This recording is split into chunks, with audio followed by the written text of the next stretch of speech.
Alright guys, I got some exciting news. I've upgraded to Starlink. I had a little bit of trouble getting it installed because I wanted it in one location and one location only, so I had to make a small modification to the mount. I'll show you how I got everything set up, and then we'll finish off with a speed test from this new location.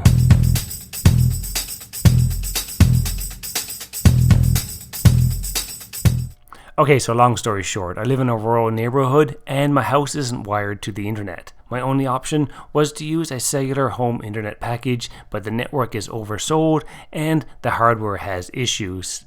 Starlink recently became available in this area, and now I've upgraded and the new dish arrived today with the new router. I set it up on my lawn to test it out before installing it on my roof, and I'm seeing some pretty awesome speeds, 100 Mbps down, which is obviously much better than the performance I had with my old cellular internet provider. Here is the dish outside, and the cord is running in through my office window. I want the antenna to be installed on this gable right here and not visible from the street.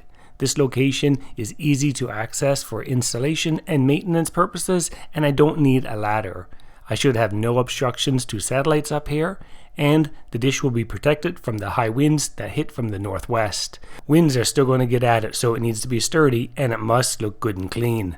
As for the cable, I want it running in through my attic and down the inside of the walls to my networking area in my basement.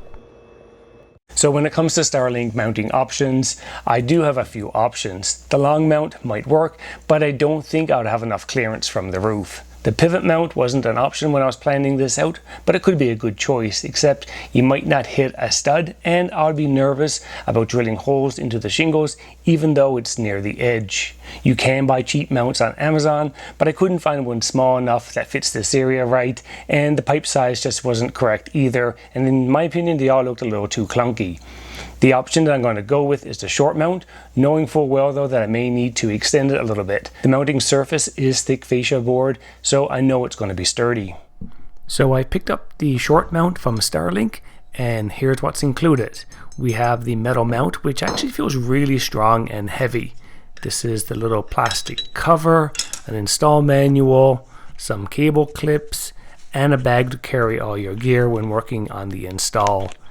We have a couple of lag bolts. These seem to be galvanized. And lastly, some silicone for waterproofing those bolt holes.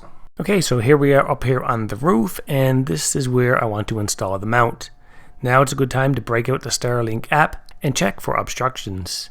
And let's fast forward here, and we are good to proceed. Alright, so let's get started by cutting a hole into the soffit for the wires. Now I'm going to feed in a fishing tape into that hole and run inside. Here we are inside of the attic, and over there where the light is shining in, that's where I drilled the hole. And yes, I can spot the fishing tape, so I'll go grab it. Alright, so I tied a string to the tape and I'm just going to pull it through. Next I'm going to line up where I want the mount installed and make sure that it's level. I marked where I want the holes, and now we'll drill them out. I'll continue to fast forward through this. I'll add some silicone, screw in the bolts, recheck that it's level, feed the cable through, and drop in the dish. Perfect, right?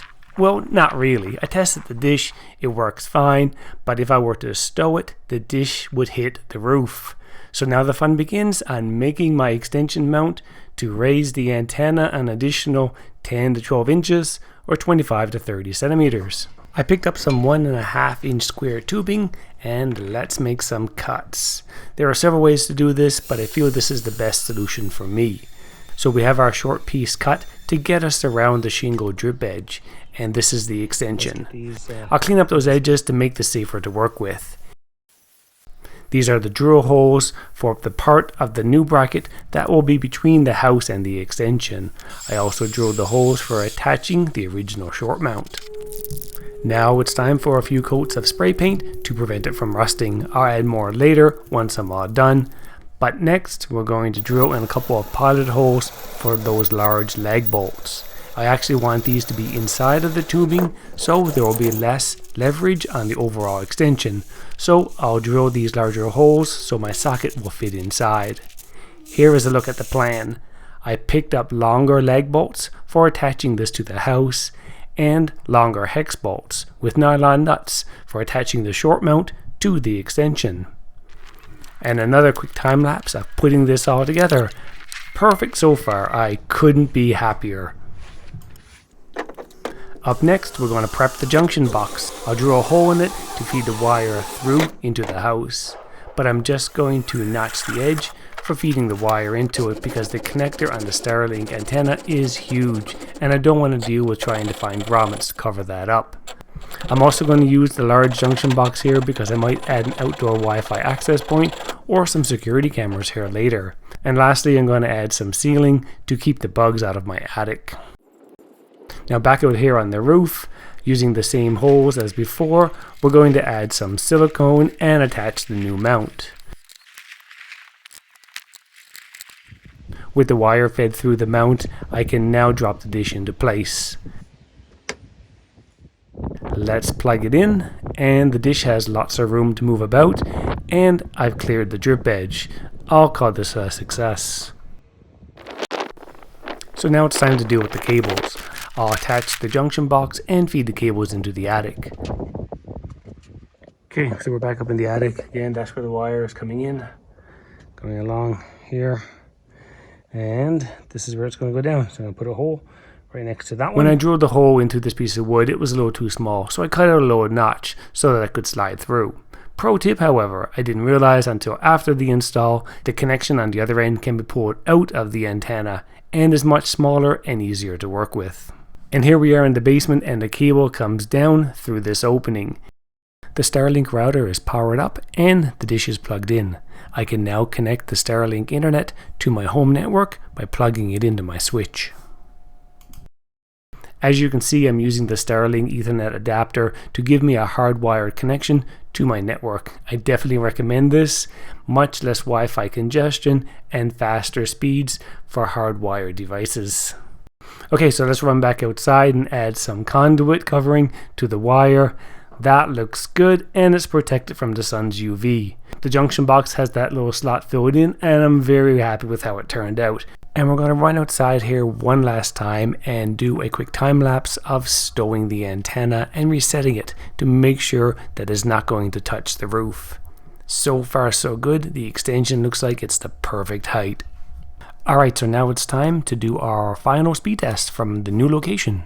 As a quick reference, here is a baseline of my old cellular internet speeds. I had about 10 Mbps down until about 3 PM when school got out, and then the speeds dropped down to next to nothing. Now let's jump into the speed test and give Starlink a whirl. Okay, cool, latency is not perfect, but no complaints. Oh, wow, check that out. Wow, those speeds are incredible. Is that right? 270. And for the upload, we're maxing out at 10. I'm super happy with those numbers. Alright guys, that was a super fun project. I hope that you found this information helpful. Links for everything can be found in the description below. And go ahead and show your support with a subscription to my channel. Thanks for watching.